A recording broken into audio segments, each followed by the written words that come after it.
It's amazing. You do a lot of martial arts, a lot of activity in that realm. And I've read and follow quite closely John Lovell, who wrote the Warrior Poet, basically talking about men in particular, but especially our kids and our boys in particular, need to both have poet in them, where they are compassionate, they're empathetic, especially to the other sex, while at the same time have that bit of warrior and cultivate the warrior in them so that they can both stand up for people who are in need, but also have that kind of balance within their life as they approach the challenges that they face. Can you give me some thoughts, both one on your background in martial arts and how you think that falls into play as we're raising our kiddos? Yeah, so I got introduced to the martial arts at a fairly young age. I was very much into Western boxing when I was a younger guy, and I used to go to a boxing gym just a few blocks down the street here from my academy. And at a boxing gym, if you're not familiar with how they're run, it's a lot different than your traditional style fitness class where you have a teacher up in front of a group of students. It's more, there's usually three, four, or five coaches running around the gym, and each one of those coaches might have a handful of fighters that they're working with. Well, at this one particular gym, one of the coaches there was a very well-known coach. He had created champions in both the amateur and the professional arena.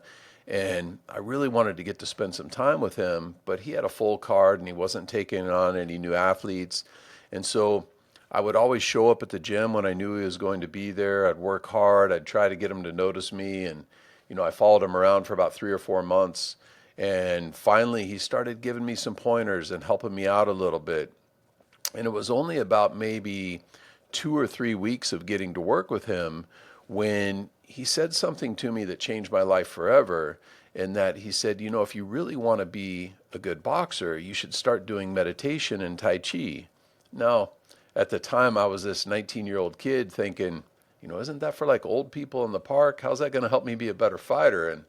And I had a lot of respect for him. I started doing the practice, and not only has it changed my life in so many ways through the years, I've had, over 26,000 students come through my physical location here in Portland, and I've heard hundreds of stories through the years on how the meditative arts has positively influenced people's lives. And that's what's made me so passionate about the practice and wanting to get this message out there.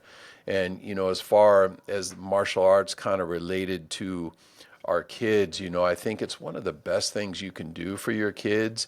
It teaches them so many things about themselves, but it also teaches them how to go out there, and especially if you get them into competition, and it's not relying on the team to do it for you, it's all on you. So when you go, and all my kids compete in Brazilian Jiu-Jitsu competitions, and we go there, and they win some and they lose some, and when they lose, it's a lesson and not a failure. So if you look at life that way and start understanding that it's okay to not be the champion that day, but what are you going to learn from that? How is that going to make you better? And realize that you can't blame it on anybody else. It's like if you put the work in and your desire to win is stronger than your fear of wanting to lose, you're going to be successful. And when you learn those lessons in life and start understanding these kind of concepts in everything you do, it doesn't matter if it's business, your hobbies, your relationships, whatever it is, I think it helps you be successful in everything. I never did any, karate or jujitsu or anything growing up, so I didn't have too much of an appreciation. I've also heard, and you alluded to it, wrestling, even from that perspective, can really help, especially boys, grow in themselves from the perspective of how they can get themselves out of situations, appreciate that it's only them, and they have the ability to perform under pressure. So, what age do you think is a good age to kind of get them introduced for someone like me who's a novice, just thinking, all right, where do I go? How do I find the best location to get them into? What's kind of some entry level points for me to remember? I think 4 is a good age. And any time after that, I think, anytime you get your kids involved in an activity like this, if it's a reputable place that has a good program, could be beneficial. I've seen kids come in here even in the high school years, and they'll start and they'll see a lot of positive from it. But if you can get them started young and kind of make it a way of life and really ingrain these things in their DNA as they're growing up, you'll see you'll see a lot of good things. Some of the kids that have come up in the academy here through the years. I've been running this place now for 30 years. It's been really rewarding to see how they come up and become solid, adults.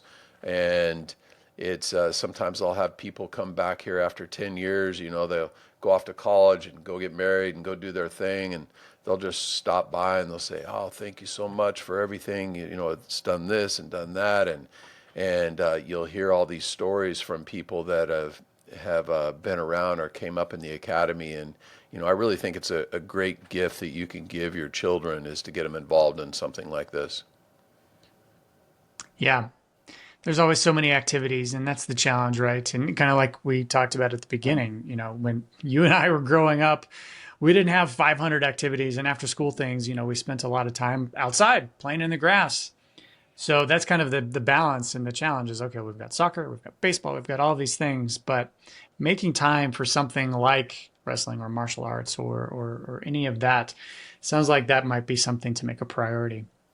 Yeah, and the thing that I find that it's makes it so valuable is that it teaches a lot of life lessons that you don't always get in other sports, and it also opens up your ability to kind of think about things from different perspectives, because there's so much philosophy ingrained in the teachings.